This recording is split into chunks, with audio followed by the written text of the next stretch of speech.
This is your mother. Now listen to this.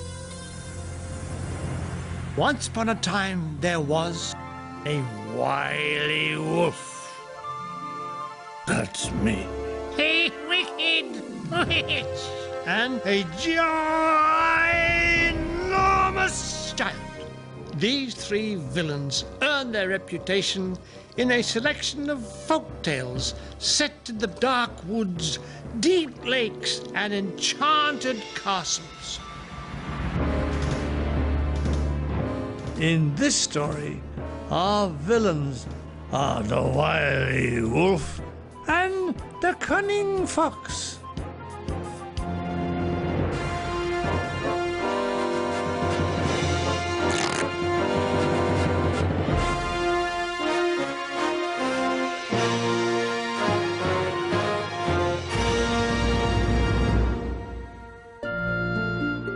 Many years ago, a wealthy businessman and his wife lived in a huge house in the countryside. The father was, as the French say, entrepreneur, or, as the English say, a bit of a wild boy. He had made his fortune by selling things that other people threw away, like elephants. What he lacked in social finesse, he made up for in warmth and kindness. But to his and his wife's dismay, they had no children to lavish their generosity on. I tell you what, we go up west to one of those clinics. They'll soon sort it out. And so they visited the well-known clinic of Dr. Hotkari, former plastic surgeon, returned recently from Calcutta. He gave them a test tube and last year's calendar. They gave him a case of money, and sometime later a baby boy and a baby girl were born. Oh, hello, 2 for the price of 1, eh? Magic, said the proud businessman as he went to celebrate with Shirl at his local, the Flat Hedgehog. But not everyone was so pleased for them, especially a local builder who was owed a great deal of money for building their gym and jacuzzi. Fee, fi, fo, fum, a lump of ice to cool your rum. Social services now took a hand, and as the result, the 2 babes went to live with their aunt in considerably reduced circumstances. Chelmsford.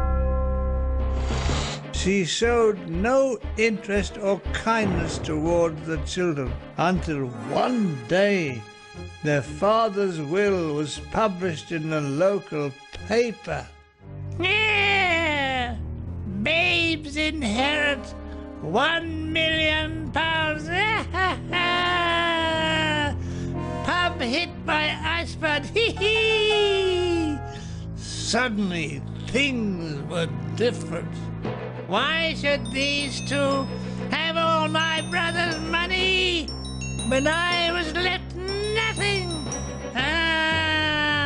I shall dispose of them in the wood, and then it's all mine.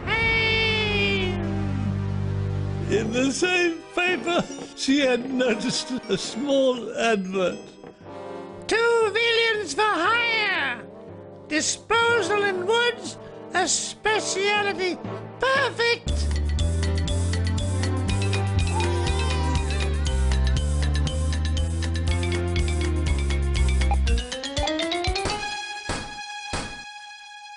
At your service, madam. What kept you? I expect punctuality when you work for me. she explained to the villains that the sack contained unwanted Christmas presents and should be thrown in the lake in the middle of the woods.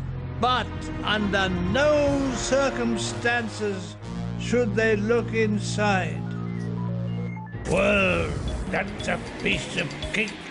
Oh, no, It's not cake, all right.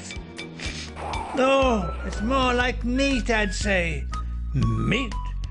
You mean to tell me that we're throwing away perfectly good meat? But the lady... Never mind the lady. It's against my religion to throw food away, especially meat. By the time they reached the lake, deep in the woods, the two villains were arguing violently. Take that and that. No, that's not fair. I wasn't watching. No, you talk to me. Take that. As they pulled at the sack, it suddenly ripped open and deposited the two sleeping babes on the grass. Oh, and yous were all for eating them. And you were all for throwing them in the lake. They both looked fondly on the sleeping children. Why don't we leave them on the vicar's doorstep? Suggested the fox. Oh, yes.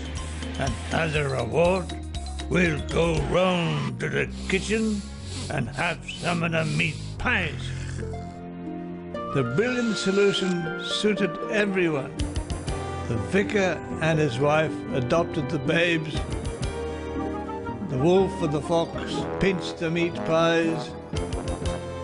The cruel aunt inherited £1 million together with a neo-Georgian house and an indoor swimming pool and a jacuzzi.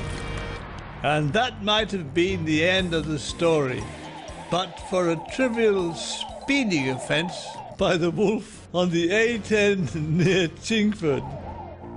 He found himself in the dock before Justice Jeffreys.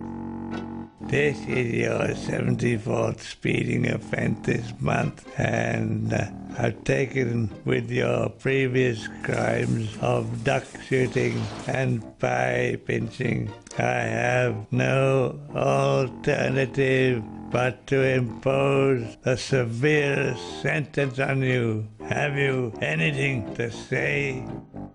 Yes, Your Honor. And the wolf told the court how the cruel aunt had paid him to dispose of the babies, and how the fox wanted to throw them in the lake, but how he had taken pity on them and left them with the vicar. And I rest my case, Your Honor. Under the circumstances, I reduce your sentence from 25 years to life. Objection, Your Honor. Overrule again.